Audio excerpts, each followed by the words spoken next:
الله أكبر الله أكبر الله أكبر الله أكبر. بن عبد الله وعلى آله وصحبه وسلم.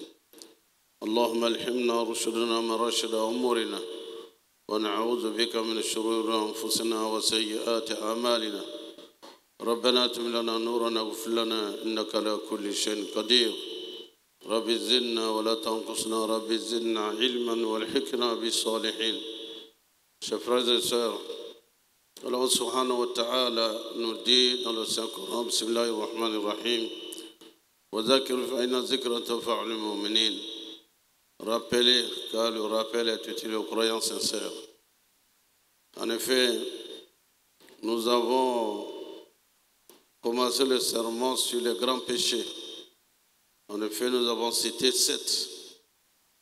Et parmi les 7, il y a la problématique de l'orphelin et le respect des droits des orphelins est une problématique majeure et importante dans notre société.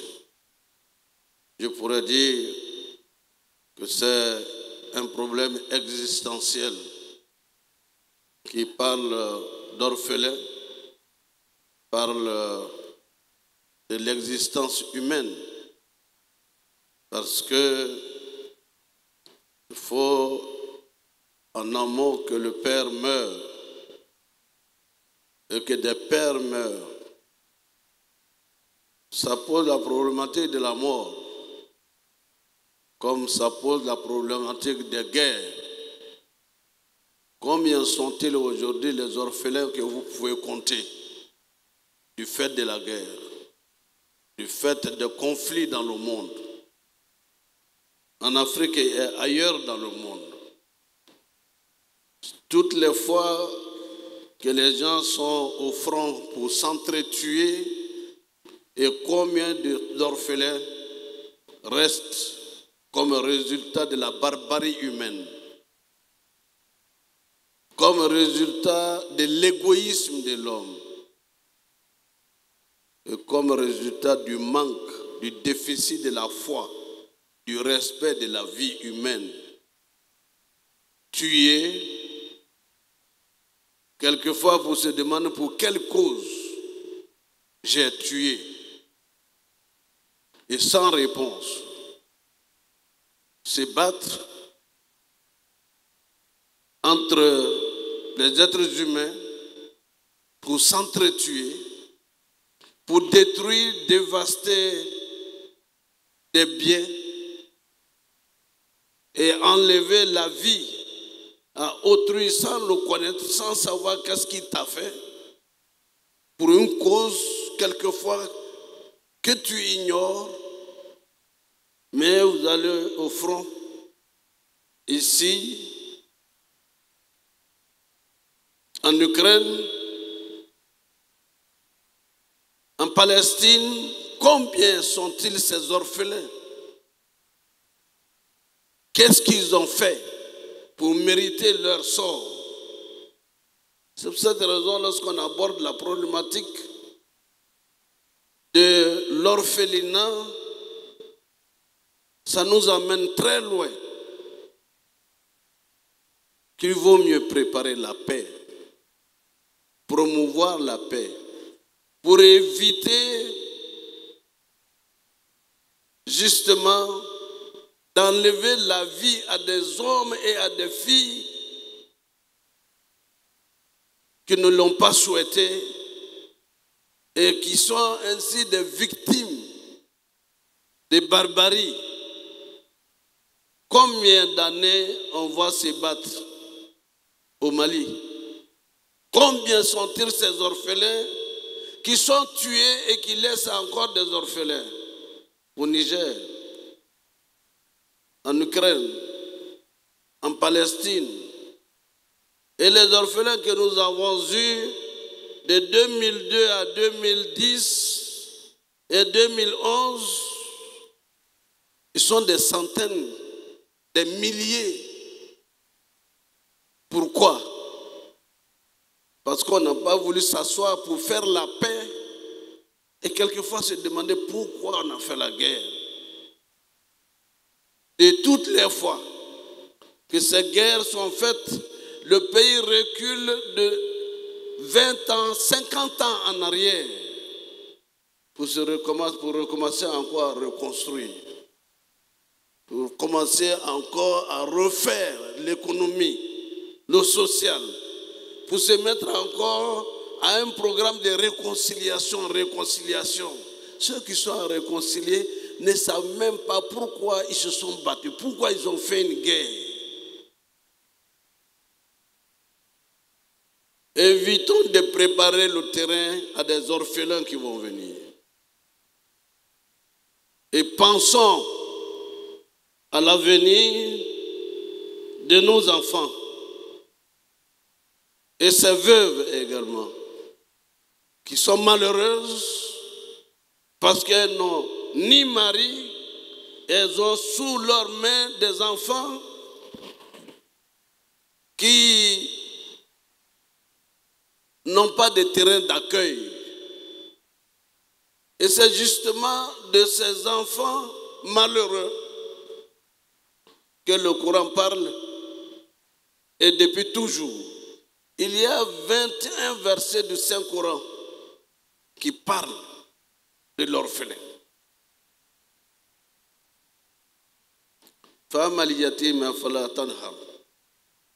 Quant à l'orphelin, ne le torture pas, ne le rend pas malheureux quant à l'orphelin. Or, nous pensons que nous n'avons pas joué un rôle pour qu'il soit ce qu'il est. Il y a donc des orphelins de façon naturelle. Le père est mort à la maison, à l'hôpital. C'est naturel, Dieu l'a voulu ainsi. Mais il y a des orphelins du fait de la bêtise humaine de faire la guerre, pour faire la guerre. Et cela, c'est aujourd'hui des millions et des millions à travers le monde. Au point de créer des institutions internationales pour les prendre en charge. Il faut éviter plutôt, en amont, éviter la guerre pour ne pas avoir ces orphelins sous la main. C'est ainsi que, chers frères et sœurs, si nous appréhendons, nous comprenons le problème, la problématique de l'orphelin, nous voulons ici être plus proches de nous-mêmes. Qu'est-ce que nous faisons pour la prise en charge des orphelins que nous avons autour de nous? Les enfants de ces personnes, de ces hommes qui sont décédés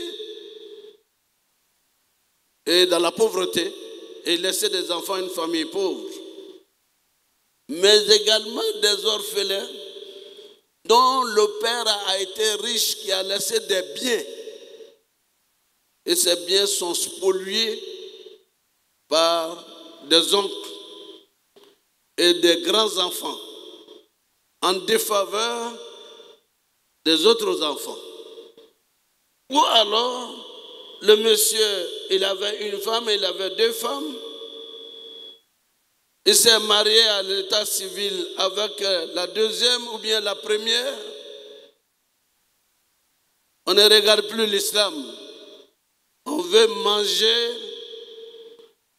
la chair humaine, on veut manger le feu dans son ventre, en privant l'orphelin de son droit absolu à l'héritage. Et c'est cela que l'islam nous interpelle en tant que musulmans. Avant de mourir, chers frères et sœurs, fais ton testament chez un notaire avec le témoignage de 2 imams ou de 2 personnes de confiance. Nul ne se perd nul ne sait quand est-ce qu'il va mourir. Avant-hier, un de nos frères a fait son footing tout à fait normalement. Le lendemain, il se lève pour la prière du matin, il ne peut plus et il rend l'âme. Qu'Allah lui accorde le paradis des vertueux serviteurs. Et toi, quel engagement, quel délai nous avons pour dire Dieu ne va pas prendre notre âme aujourd'hui ni demain, ou d'un moment à l'autre. C'est en cela, je répète encore, que le musulman doit être prévoyant, prendre les dispositions, même si vous n'êtes pas riche, vous pouvez dire au moins dans votre testament, si je meurs, commentaire dans les 24 heures qui suivent.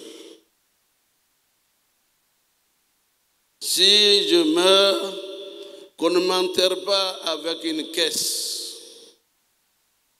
Si je meurs, que tel imam prie sur mon corps et que tel autre fasse des doigts en lisant la sourate Bakra ou bien sourate al-Mulk ou bien d'autres sourates du Coran entièrement pour demander à Allah de me faire miséricorde de cette lecture.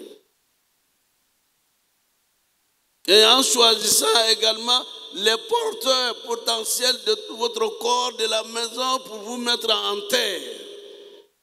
Ça aussi, c'est la miséricorde. Que quelqu'un qui n'a pas de miséricorde dans son cœur, qui te détestait en vie, vienne vouloir aller te jeter dans un trou. La tombe n'est pas ce que vous croyez. Il suffit de la fermer pour que vous vous trouviez dans une bouche de l'enfer ou alors vous vous trouvez dans le paradis, le jardin des vertueux serviteurs d'Allah. La tombe, c'est ça. Fermer une bonne fois, ce n'est plus la terre qui s'est refermée. Allah vous met dans les conditions pour lesquelles vous avez travaillé dans ce monde d'ici-bas. Et donc, pour y aller, on doit faire cela l'objet d'un testament. Oui, mes grands-enfants doivent participer à me mettre en terre et qu'on ne prenne pas des cordes pour descendre mon cercueil dans la tombe. Ou pour me descendre dans la tombe. On prend toutes les précisions et même aller de son vivant, aller voir l'imam. Si on meurt, quelles sont les dispositions à prendre? Vous écrivez et vous laissez à un lieu de confiance, à une personne de confiance, chez le notaire. J'ai quelques biens. Vous avez quelques biens. Vous allez chez le notaire, chez le spécialiste pour faire le partage selon ce que l'islam vous demande de faire. Et prenez un témoignage en disant aux enfants, j'ai fait mon testament. Et je l'ai confié en lieu sûr. Car d'autres peuvent, en tant que malins, aller prendre pour dire, il n'a pas fait de testament. Ça existe aujourd'hui. Parce que l'occasion est venue de s'enrichir sur le dos des autres enfants ou sur le dos de la famille. Alors qu'un testament a une richesse, une fois que le possesseur à qui Dieu a confié la richesse n'est plus de ce monde, Allah déjà nous indique, et le prophète sallallahu alayhi wa sallam nous dit comment partager l'héritage et quels sont les bénéficiaires, quels sont les premiers bénéficiaires, deuxième niveau des bénéficiaires, troisième niveau des bénéficiaires. Et tout ceci, c'est une science, c'est un savoir. Avant de partir de ce monde, ne laissons pas des conflits ouverts derrière nous et préparons ce voyage. Approvisionnez-vous pour ce voyage. la meilleure provision, c'est la crainte révérentielle d'Allah. Et dans cette crainte, on a peur qu'après le voyage, après le départ, il ne s'en suive des batailles rangées. Au lieu d'avoir de la pitié et de la miséricorde pour vous qui avez cherché votre fortune, on prend votre fortune pour aller à Las Palmas et pour aller où que vous voulez, parce que vous étiez pressé que le possesseur parte pour en jouir. Et l'orphelin dont nous parlons, c'est bien ça aujourd'hui. Les difficultés, il y en a qui sont décédés il y a 30 ans, 40 ans de cela, la famille continue de se battre. Tous les grands milliardaires, y compris les présidents qui sont passés, sont tous, leurs enfants, leurs familles sont à la justice. Depuis 40 ans jusqu'à aujourd'hui. Les orphelins, entre-temps, qu'est-ce qu'ils deviennent?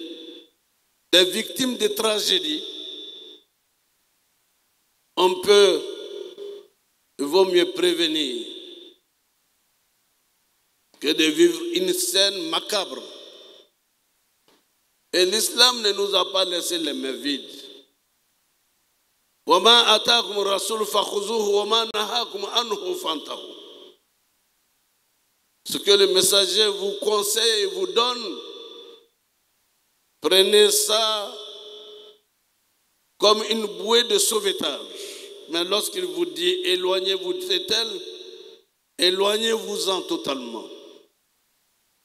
C'est ainsi que, chers frères et sœurs, le premier droit de l'orphelin,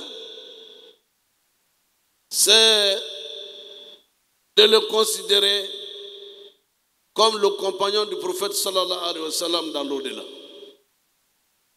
Il a laissé la consigne en disant, moi et le kafil de Yatim, celui qui s'est occupé de l'orphelin, nous serons comme ça ensemble au paradis.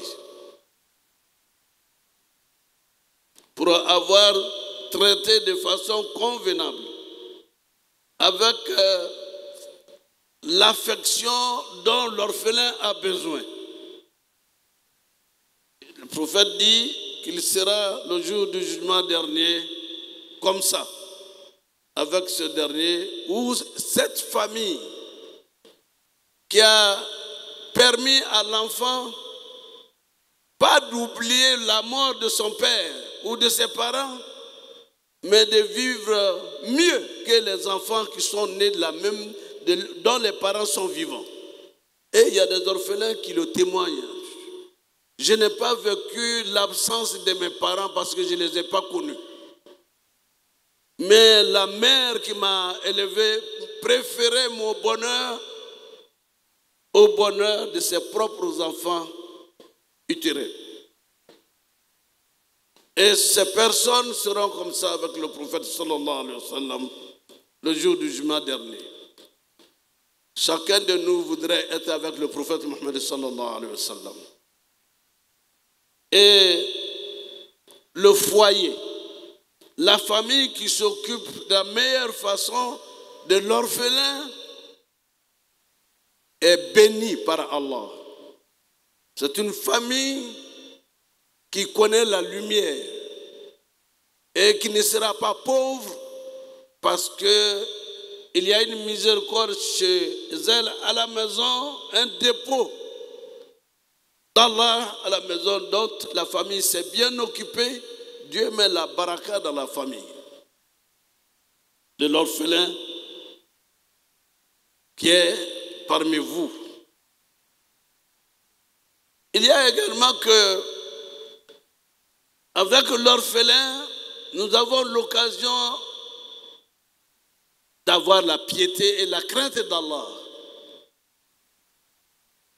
Vous vous occupez d'un orphelin et le jour où vous n'êtes pas vivant, les autres s'occuperont de vos orphelins. Allah fera en sorte que vos orphelins soient sous une couverture, sur la protection, seront dans l'affection et seront dans le bonheur. Si vous allez dans Surat al-Kahf, vous trouverez quelque chose d'assez extraordinaire. Sayyidina Moussa et Khidr, alayhim as-salam wa ala nabina afdal salatu wa salam, ils sont arrivés dans un campement ou dans un village, et le constat est que les habitants de cette cité ne sont pas hospitaliers. Ils ne sont pas des hommes ou des femmes qui ont un degré de piété, et que ceux-là, parmi eux, il se trouve une famille dont les parents sont décédés. Le père est décédé, le père ne vit plus. Oh, les orphelins sont à la maison. Il y a un mur, le mur de leur maison était en train de basculer et qui allait tomber. Sous le mur se trouve le trésor des biens de la famille. Alors, Sayyidina Khidr demande de reconstruire le mur. Sayyidina Moussa alayhi salam va dire, mais qu'est-ce que nous faisons là? Ces habitants qui refusent de nous donner à manger, même on ne peut pas avoir à boire. Et on vient trouver un mur qui est en train de s'affaisser, et on se met à construire ce mur pour les gens. Vraiment, je ne comprends pas notre attitude encore. Je ne t'ai pas dit que dans ce voyage, je ne vais pas me poser des questions sur les actes que je vais poser. Il dit, bon, je m'excuse, mais vraiment, ça me paraît un peu incongru et pas nécessaire. Mais qu'est-ce que Sayyidina Khidr va après dire à Sayyidina Moussa? Après, il va lui dire, les parents de ses enfants étaient des bienfaiteurs, des hommes qui craignaient Allah. Et après leur mort, les enfants orphelins ne resteraient pas abandonnés. Et pour ne pas que les gens pillent les richesses de leur père, alors on a protégé la richesse. Les enfants savent bien où ça se trouve, mais ils n'ont pas encore la majorité de pouvoir prendre la richesse et pouvoir s'en servir. Ça, je ne savais pas. Donc, encore une fois,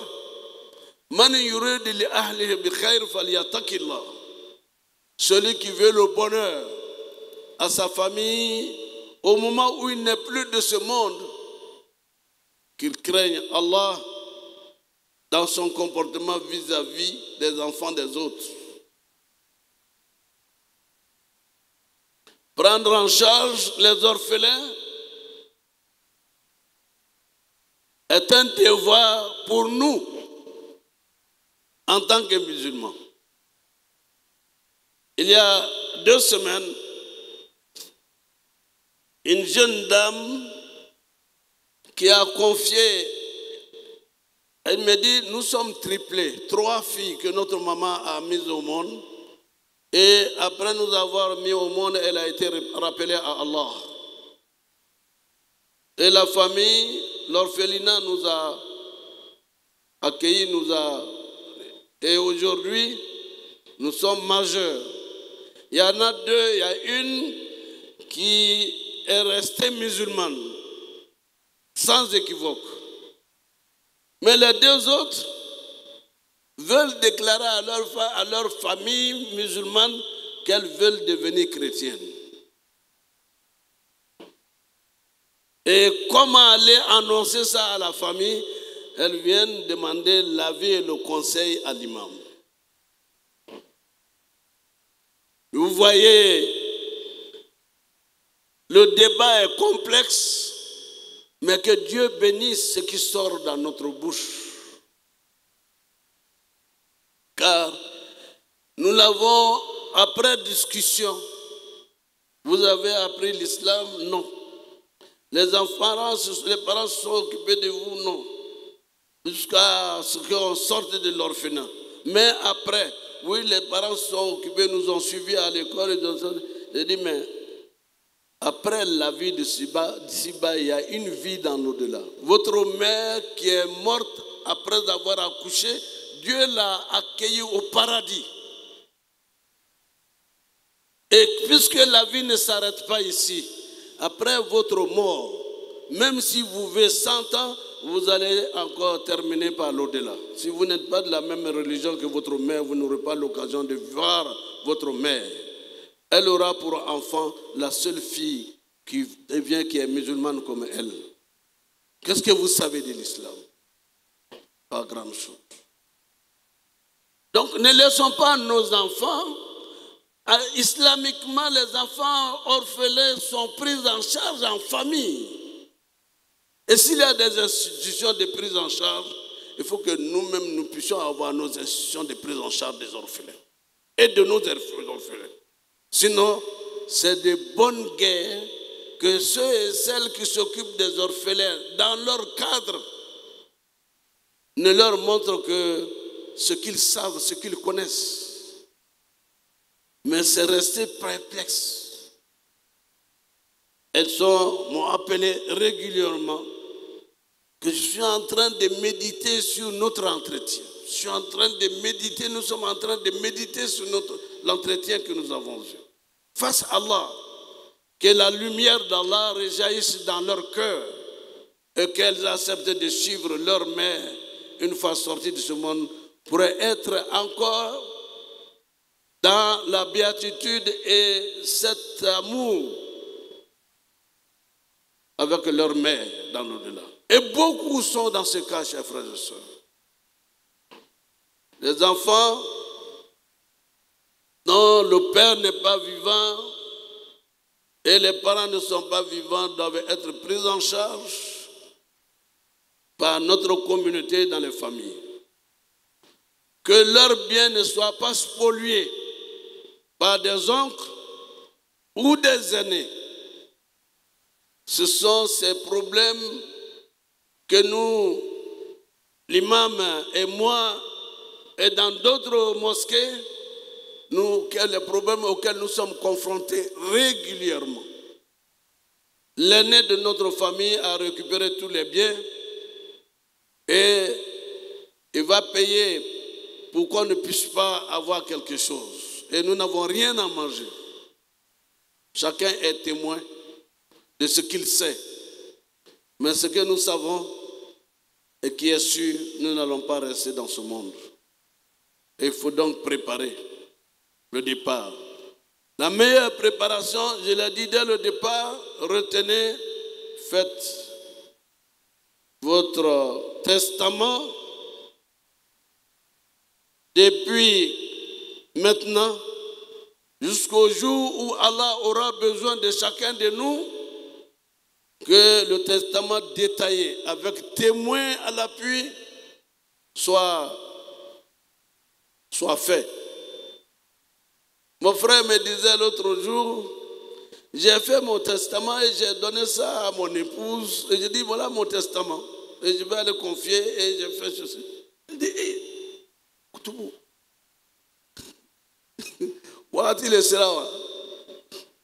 C'est la mort. Non, ce n'est pas la mort. Mais c'est une indication. Nous, on ne peut pas prêcher de préparer ce jour. Et on le dit aux autres et ce n'est pas le faire nous-mêmes. Donc nous avons déjà, chacun, on a déjà le linceul prêt. Vous voyez les Afghans, en Afghanistan, vous voyez le grand turban qu'ils ont. Ce n'est pas comme le turban de chez nous, des cheikhs. Leur turban, c'est une partie de leur linceul. Pour que là où ils meurent, au cours d'un voyage de choses, qu'on prenne ce turban, c'est leur linceul, ils l'ont acheté avec de l'argent, d'eux-mêmes de leur poche. Que cela ne soit pas acheté, le percal ne soit pas acheté le jour de leur départ de ce monde. Et je le dis, j'ai été surpris et agréablement, ma nièce qui est en fin d'études de médecine arrive, dit, bon, tonton, accompagne-moi au marché. Accompagne au marché? Oui, accompagne-moi au marché. Où on peut trouver le cercueil? Le cercueil de qui? Le linceul. Le linceul de qui? Oui, je veux le linceul. Et je voulais en prendre pour toi. On est allé à Trècheville, on a trouvé le linceul, elle a fait coudre. Elle dit, ah, c'est bien. Vraiment, il n'a qu'à respecter les dimensions. Il dit, mais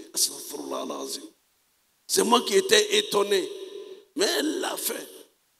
Et elle est médecin aujourd'hui, 25 ans après, elle est médecin. Et puis 25 ans après, bien vivante. Et que ce soit elle et les autres qui nous enterrent, c'est notre souhait. Mais je veux dire simplement qu'on n'a pas besoin d'être vieux pour prendre des dispositions avant d'être rappelé à Allah, qu'Allah nous guide dans le droit chemin, qu'Allah nous aide à avoir la foi de nous occuper des orphelins.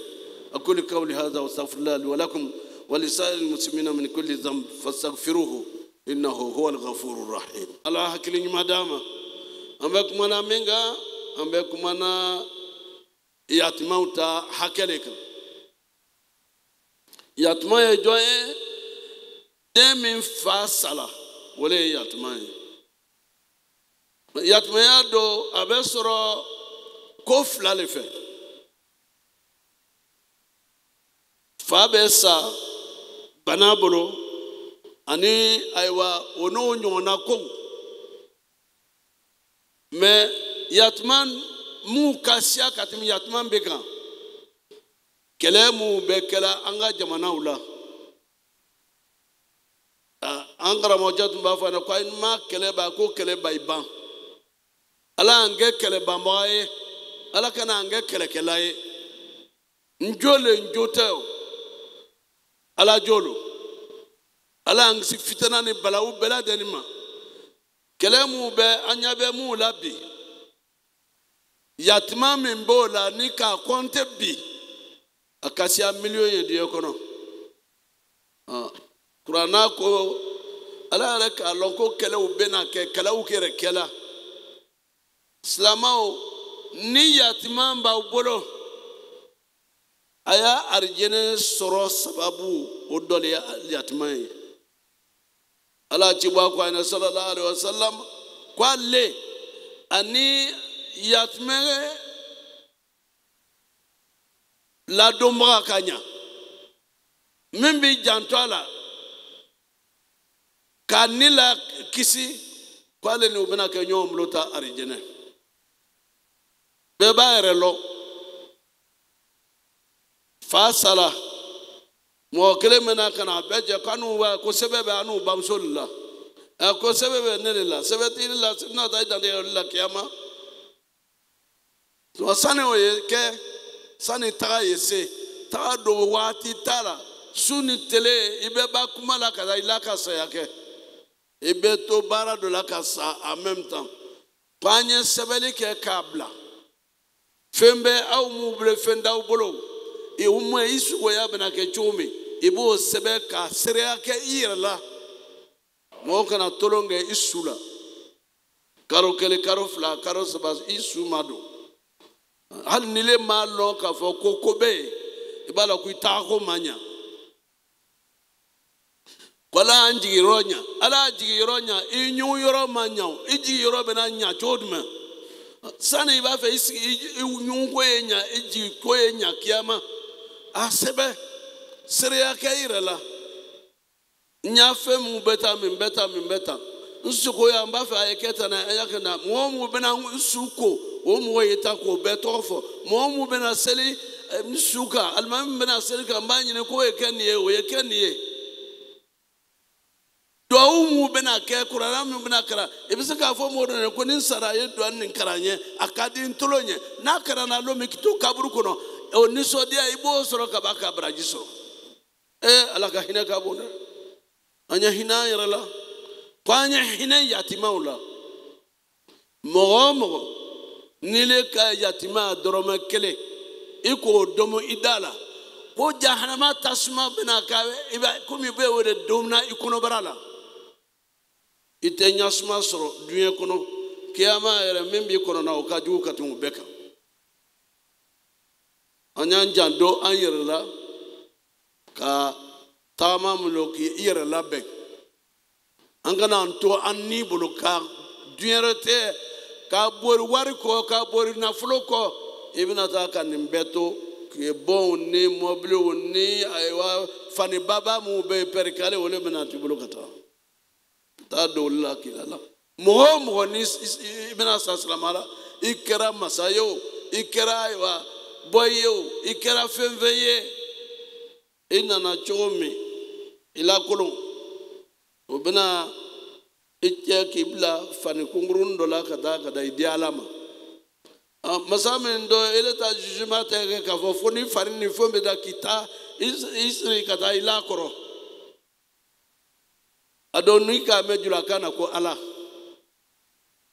naka la romi ikana boy ini ka me ala anda jula kana chomba ka famia kuna ala ka la romi ni ko kuta toma aba frein kun dunya ka ba ka ta la yikun kiyama ne jahannama ta fegare ala nga ala nyasranya moye ala kana nga kanto anniko ala insra ala yeka ala tasawko ke ko no yaye ala mo kala ye allahumma inna ala zikrika wa shukrika wa husni ibadatik la ilaha ghayruk ala nakana ala sutra ala kana lebu dunya ala kana lebu kiyama aya yatima ku tafa dama ka naflo dama ka harje dama ka akli dama ala mo kalanya ala kana nabla اللهم صل وسلم بارك على محمد وعلى آل محمد وسلم ربنا تقبل منا إنك أنت السميع العليم